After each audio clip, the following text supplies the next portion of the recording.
Arr, mates. The Bermuda Triangle be our shortcut to gold, easy peasy. Squawk! Wrong way, Cap'n. It's eating ships.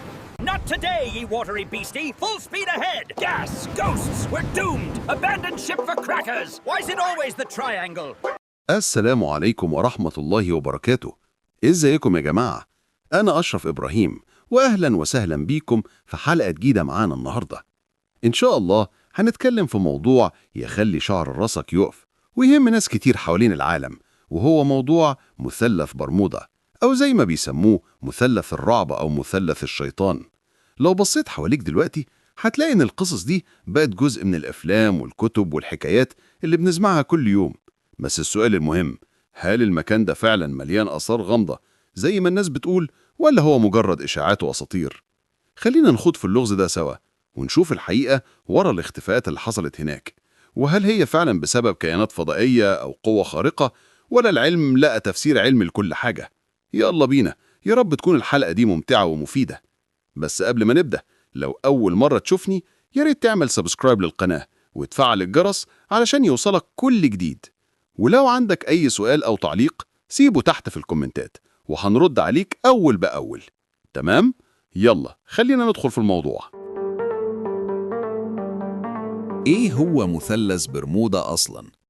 لو عايزين نفهم اللغز ده من أوله، لازم نعرف إيه هو مثلث برمودا وبتعمل إيه في عقولنا.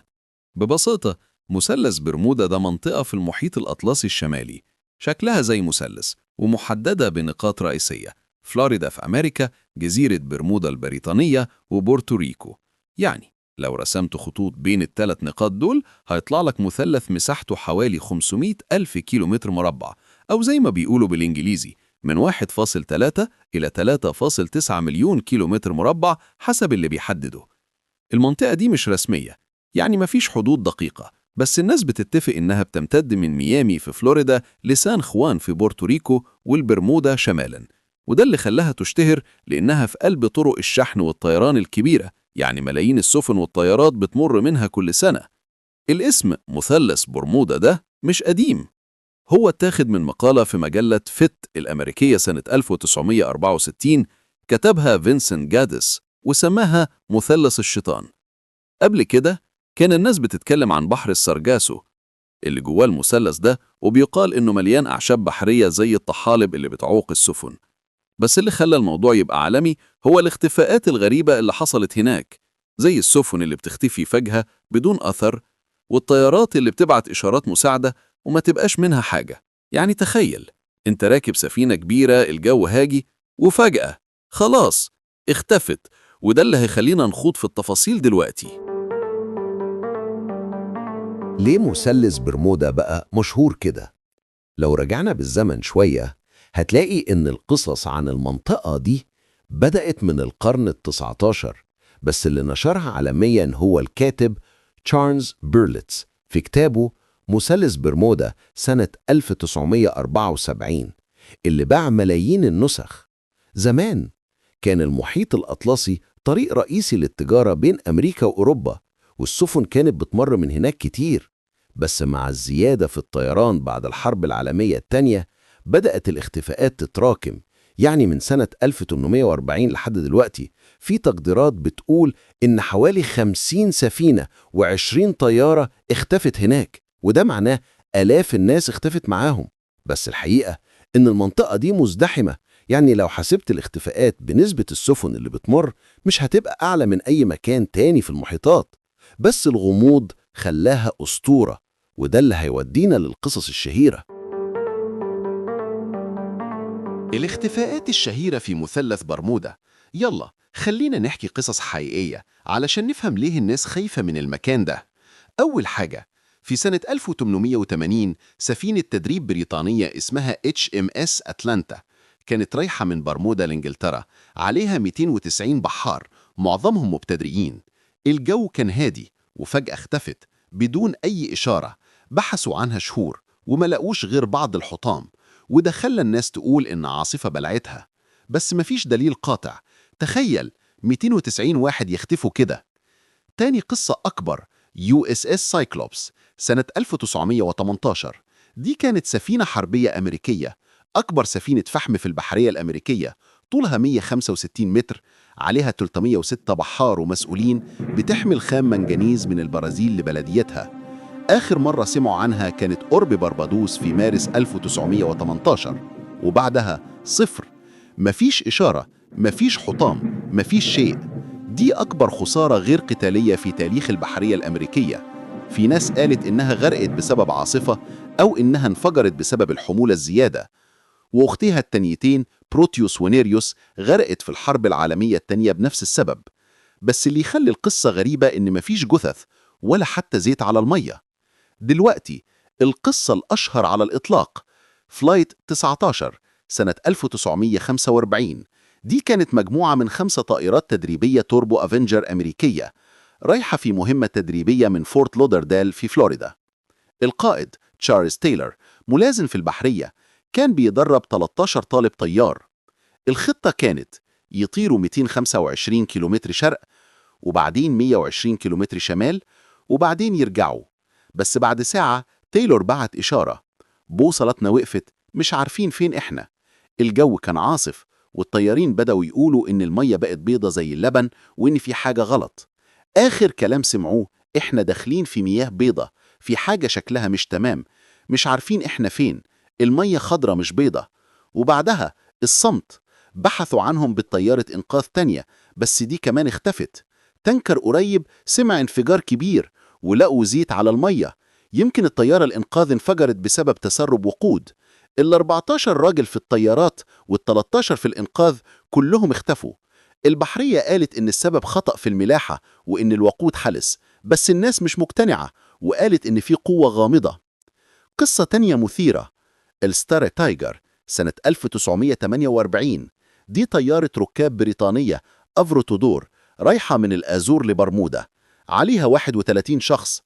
آخر إشارة كانت قرب برمودا، وقالت إن الجو بارد جدا، وبعدها اختفت. الطيارة كانت على حدود المدى، يعني أي خطأ صغير هيخليها تقع. وفي السنة اللي بعدها ستار أريل نفس النوع، رايحة من برمودا لجامايكا، 20 شخص عليها، اختفت برضو بدون أثر. التحقيق قال إن السبب طقس سيء أو خطأ فني، بس اللي يقلق إن مفيش حطام. وفي سنة 1948 كمان طيارة دوجلاس DC-3 رحلة خاصة من سان خوان لبورتوريكو لميامي، 32 شخص عليها. آخر إشارة كانت تقول إنها هتوصل بعد 50 دقيقة، وبعدها صفر. بحثوا شهور وما لقوش شيء.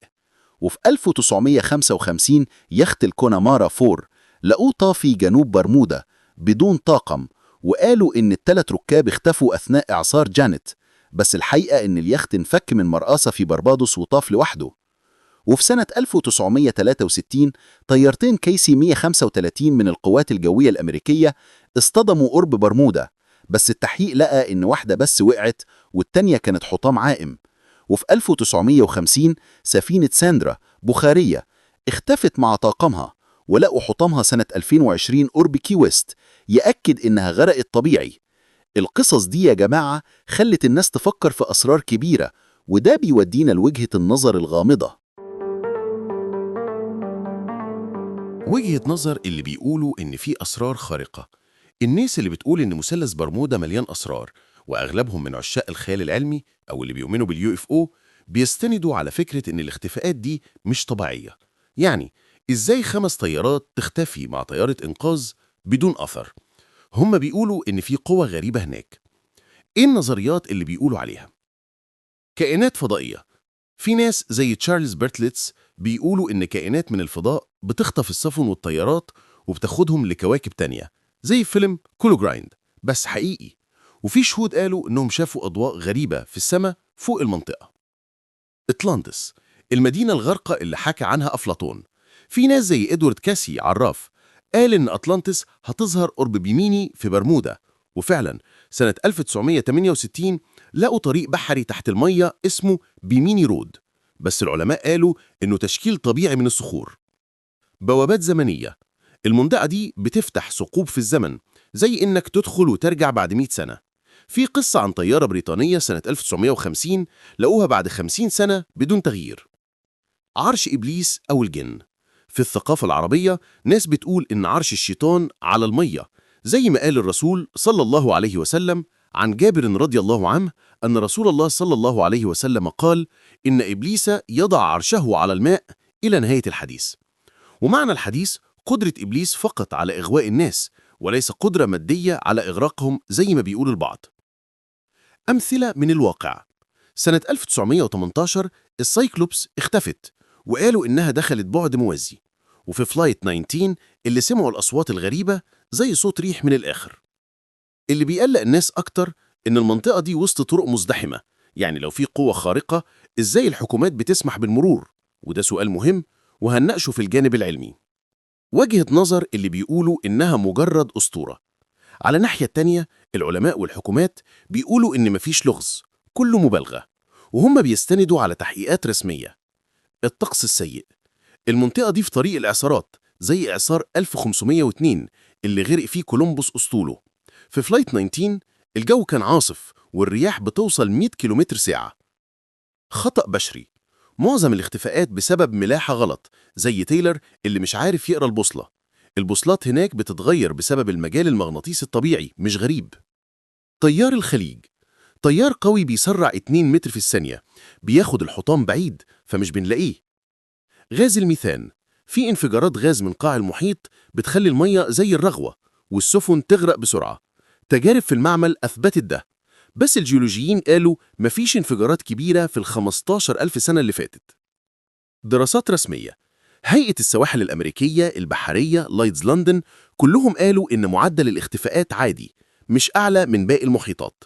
في كتاب لاري كوشي سنة 1975 مثلث برمودا محلول، بيثبت إن معظم القصص مبالغ فيها، زي إن بعض الحوادث حصلت خارج المثلث أو كانت في طقس سيء مش مذكور. إيه اللي بيخلي الناس مطمئنة؟ الناس اللي بتدافع عن العلم بتقول إن المنطقة دي مش خطيرة أكتر من غيرها.